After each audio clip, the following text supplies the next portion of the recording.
Let's talk about how Israel needed outsiders to remember their own God. In Exodus, Israel walked out of slavery, but they did not walk out of Egypt's mindset. They were free, but still shaped by idols. Joshua 24:14 says it clearly. The Israelites carried the gods of Egypt with them after the Exodus. So God does something surprising. Before Moses leads Israel, he removes Moses from Egypt for 40 years. Where does he go?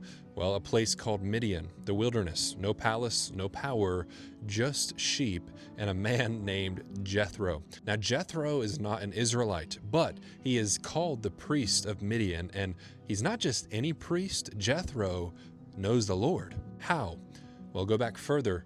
Abraham had many sons beyond Isaac. One of them was Midian through his other wife, Keturah. Genesis 25 says Abraham sent his other sons east, away from Isaac, toward places like Midian. But Abraham did not send them empty. He had walked with God. Abraham knew the Lord, and that knowledge did not just vanish. It was carried, probably passed down, preserved.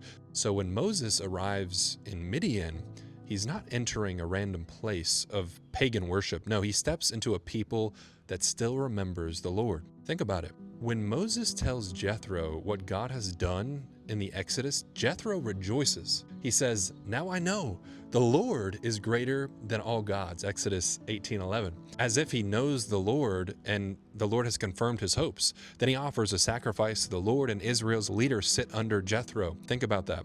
An outsider teaching God's people how to worship, because Israel had been shaped by Egypt, but these Kenites in Midian, they had preserved something, the knowledge of the true God. So while Israel is drifting in slavery, God is preparing Moses. Egypt trained Moses in power. Midian trained Moses in dependence. Egypt gave Moses identity, but Midian stripped it away. Moses was being deprogrammed, unlearning Egypt and learning the Lord. And it doesn't stop there. The Kenites stay with Israel. Judges 1:16, they settle among God's people.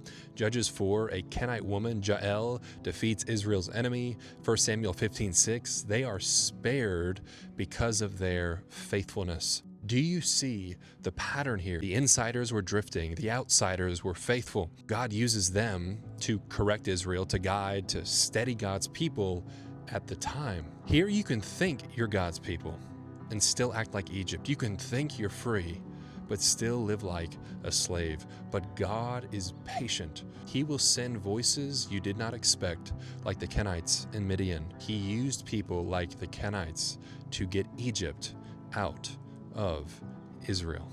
So be blessed and follow me for more Bible truth.